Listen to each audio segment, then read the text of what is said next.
Y vamos a continuar. A veces las características que tiene este programa es abordar temas que por lo general no tienen tanta llegada a la gente, o por lo menos no se conocen determinados aspectos que tienen trascendencia en el orden económico para el país. Y entonces cuando uno se encuentra con la nota que vamos a hacer ahora, realmente es más que interesante poder indagar y clarificar conceptos, porque eso es lo más importante para llegar a ustedes. ¿De qué estoy hablando? Está con nosotros el ingeniero agrónomo Ricardo Díaz, quien realmente nos va a introducir un poco en el tema y nos va a hablar, primero, qué es esto de la Fundación Maní, para saber dónde estamos parados. Y después vamos a indagar en el resto. Gracias por venir. No, por favor.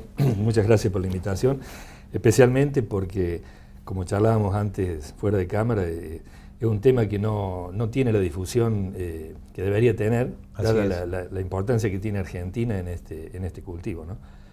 La Fundación Maní Argentino es obviamente una entidad sin fines de lucro que arranca en el año 2001 a instancias de la Cámara Argentina del Maní, que es la cámara que agrupa a las empresas que siembran, exportan y procesan maní, y también del Centro de Ingenieros Agrónomos de General Cabrera. General Cabrera es casi el corazón hoy del área de maní, que es un área que se ha venido corriendo, ¿no? El maní arrancó muy temprano en la zona de Río Segundo, además se fue moviendo hacia Hernando, y hoy prácticamente la industria, todo lo que son las plantas de proceso, están muy concentradas en General Cabrera, General Dehesa, esa zona. Si bien el maní ahora se está sembrando también mucho más al sur, ¿no? Entonces arranca por una iniciativa del Centro de Ingenieros Agrónomos y de la Cámara del Maní, con el fin de promover todo lo que sea investigación, desarrollo y difusión del cultivo. Porque es un cultivo que para Córdoba es muy importante, pero no existían hasta ese momento, o era muy incipiente, investigadores y extensionistas y gente trabajando específicamente en el cultivo. Entonces la Fundación lo que hace es, financiada principalmente por la Cámara, y por los socios de la Cámara, que son los que integran la Fundación, lo que hace es generar proyectos, buscar proyectos en distintas entidades, relacionarse con todas estas entidades, que son las universidades, la Universidad de Córdoba, la Nacional, la Católica, la Universidad Nacional de Río Cuarto, la de Villa María, el CONICET, el CEPROCOR, el INTA, todos los organismos que están relacionados de alguna manera con la tecnología y con la ciencia. Y lo que hace es financiar proyectos, que primero obviamente evalúa y le da una pertinencia, y evalúa estos proyectos y de acuerdo a cómo se van desarrollando en la duración que tienen, y bueno, después los difunde y hace un poco de uso de esta información, ¿no? Me parece muy bien. Ahora vamos a entrar dentro del tema del maní propiamente dicho. ¿Cuáles son las características del cultivo? Es decir, ¿para qué sirve el maní fundamentalmente, aparte del aceite? ¿Qué otras alternativas tiene? ¿Y cómo estamos vinculados con el mundo para las exportaciones, etcétera, etcétera? Perfecto. Un poco hago una breve descripción porque es importante saber qué es el maní como planta, ¿no? Como cultivo. El maní es un primo hermano de la soja, digamos, es una leguminosa, pero tiene una característica única que no tiene ninguna otra planta, y es que cuando la flor se fecunda cerrada, la flor, o sea que es autógama, una vez fecundada crece una porción de tallo que está debajo de la flor que se llama ginóforo, y que es geopositiva, y la mete en el suelo, la entierra la flor, digamos, o el clavo, como le llamamos nosotros. Y el fruto, que es una chaucha, igual que la de la soja, pero igual no, digamos, botánicamente es una chaucha, pero se desarrolla bajo la tierra. Esto le da una característica única, porque para cosechar el maní, primero tenemos que arrancarlo y después cosecharlo, porque está abajo del suelo, ¿no? Y este fruto, que en un principio era considerado una oleaginosa, porque tiene entre 45 y 47, 48% de materia grasa, hasta el año 80 más o menos, se cosechaba en grano, o sea, la cosechadora lo cosechaba en grano directamente y iba prácticamente toda la industria aceitera. A partir del año 80 en adelante, de 1980 en adelante, se introducen nuevas variedades y se empieza a abrir otro panorama, es decir, nos enteramos que el maní en el mundo se come, se usa como alimento humano. Y está catalogado como un fruto seco, o sea que estaría dentro de lo que es la almendra, la avellana, la nuez, etc. Con la ventaja de que es el más barato de todo. Es decir, la almendra es 4 o 5 veces más cara que el maní.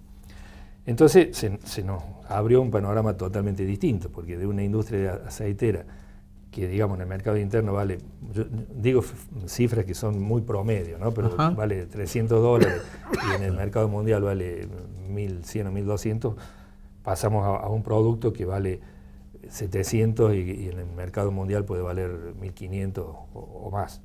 Entonces se nos abre otro panorama, pero esto implica un cambio fundamental y el desarrollo de unas nuevas industrias que tienen que adecuarse a esto. Desde el campo, que ya se empieza a cosechar el maní con la cáscara, va a la planta de proceso dentro de la cáscara, porque lo que no hay que dañar es el grano. Y bueno, y la planta de proceso tiene que pelar ese maní sin dañarlo, dañándolo lo menos posible. Después lo tiene que seleccionar por calidad, digamos, que no esté manchado, que no tenga ningún tipo de defecto. Y después lo selecciona por tamaño, que tienen distinto valor cada tamaño. Y después empacarlo y exportarlo. Es todo un proceso bastante más largo de lo que yo lo estoy haciendo, ¿no? ¿Y por qué hay más exportación que consumo interno? Bien, creo que pasa un poco por una cuestión de idiosincrasia, ¿no? Nunca se promovió hasta estos últimos años, nunca se promovió el consumo de maní, nunca se habló de las bondades del maní. O sea, el maní tiene un montón de ventajas, desde reducir el colesterol, aportar aminoácidos, proteínas y demás, es muy saludable. Lo que pasa es que como se usaba para aceite, el maní que iba a la mesa era generalmente el maní sin la calidad que debe tener, y era un maní que era el que no se exportaba justamente. Entonces nunca veíamos la buena parte del tema, ¿no? La Fundación en esto ha hecho bastante trabajo, tratando de difundir cuáles son las distintas alternativas culinarias que tiene el maní, las ventajas que tiene y demás, y en los últimos años ya hay oferta, por lo menos en el mercado interno. Ahora yo le voy a hacer una pregunta difícil. ¿Y cuál es la diferencia con la oliva, no? O sea, porque está el aceite de maíz, aceite de oliva. Sí, ¿Por qué aceite de uva, en fin? Pasa que nosotros prácticamente no consumimos aceite de maní, también por una cuestión cultural. El aceite de maní tiene una ventaja muy grande, que es que el punto de ebullición es más alto que los demás. Entonces se usa para cocciones muy rápidas a altas temperaturas, que es lo que se hace en China. En China la comida se hace con el wok y demás, y usan el aceite de maní porque no se quema. De hecho, China tiene un consumo y una producción de aceite de maní altísima, y nos compra a todo el resto del mundo maní para hacer aceite, cosa que es diferente del mercado, claro, por ejemplo en Europa, que lo compran con un fruto seco, ¿no? ¿Y cómo está la relación de estas entidades argentinas con las otras que manejan la cosecha del maní?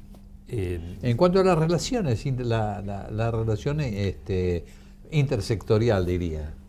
¿En el mismo sector? No, hay una integración vertical muy importante, que es algo también muy característico de Argentina. Tal vez un 70, 75 o más % del área la siembran las mismas empresas. Entonces hay una integración vertical muy directa. Los productores de maní, los productores que eran productores individuales, digamos, de maní, muchos de ellos han mutado hacia contratistas o socios de las empresas y trabajan en conjunto, ¿no? Digamos, quedan pocos productores libres sembrando maní que no estén asociados de alguna manera a las empresas. ¿Hay alguna característica especial en el suelo como para que esas zonas en particular cosechen maní, o puede darse en cualquier otro segmento o aspecto geográfico del país? El maní es realmente un cultivo muy noble. Le explico por qué. Sí. La pregunta es porque con la soja todo el mundo se dedicó a sembrar soja. Correcto. Soja. Y se tiró abajo el trigo, el maíz, etc. Con el maní no está ocurriendo esto, pero podría ocurrir también. No va a ocurrir. Porque no es económicamente redituable. No, lo que ocurre es que hay varios factores por los que no debería ocurrir.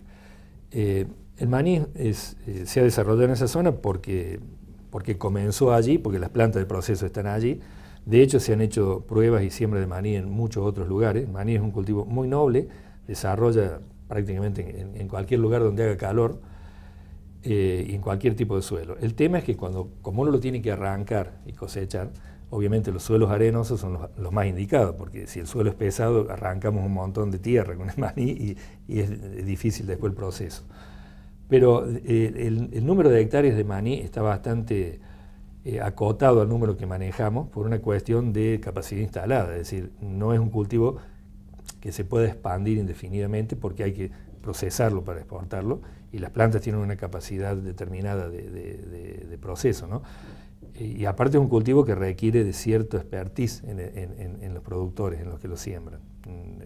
Es decir, la soja, el maíz o el trigo son cultivos mucho más difundidos, de técnicas mucho más difundidas y con maquinaria no tan específica. Digamos, el maní requiere conocer el cultivo y requiere de una máquina para arrancarlo que es específica, de una cosechadora que es específica y las plantas de proceso que son específicas. Entonces, a no ser que se desarrollara otra área de maní en otro lugar del país, yo no veo que se vaya a ir muy lejos de donde está. ¿Y cuáles son las perspectivas futuras respecto de la explotación del maní?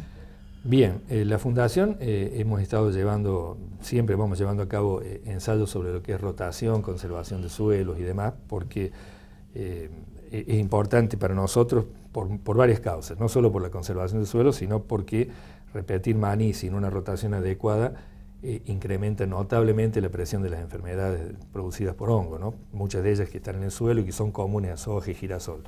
Tuvimos una vez una consulta en la Fundación ante la invasión del maní en áreas nuevas, como que es un cultivo que, como tiene una cierta rentabilidad, los alquileres que se pagan por maní son más altos que por soja. Entonces, por ahí muchas veces cuando entra el maní en un área nueva, hay como un temor a que el maní barra con todo. Cosa que no ocurre porque a nadie le interesa hacer maní sobre maní o dejar de lado los otros cultivos ni nada por el estilo. Eso no va a ocurrir. Que Argentina es el primer exportador mundial de maní, a veces el segundo, a veces el primero, por unas toneladas varias, pero somos el más importante. Y nuestro mercado principal es Rotterdam y toda la comunidad económica. Exportamos a más de 100 países, ¿no? Eso hay que tener en cuenta. Exportamos a la comunidad económica, a Inglaterra, a Alemania, Italia, España, a todos los países. Pero somos muy reconocidos en el mundo por esto y realmente para la provincia de Córdoba es un cultivo que aporta entre 800 y 1.000 millones de dólares de exportaciones, el 10% de las exportaciones de Córdoba. Así que yo la verdad que es un cultivo que entusiasma mucho, ¿no? Bueno. Pero le agradezco muchísimo la invitación. Por favor, porque ha sido ilustrativo para todos, ¿eh? Bueno, así que gracias por estar. Bueno. Y ustedes nada más, nos vemos el próximo viernes a partir de las 13 horas. Hasta ese momento.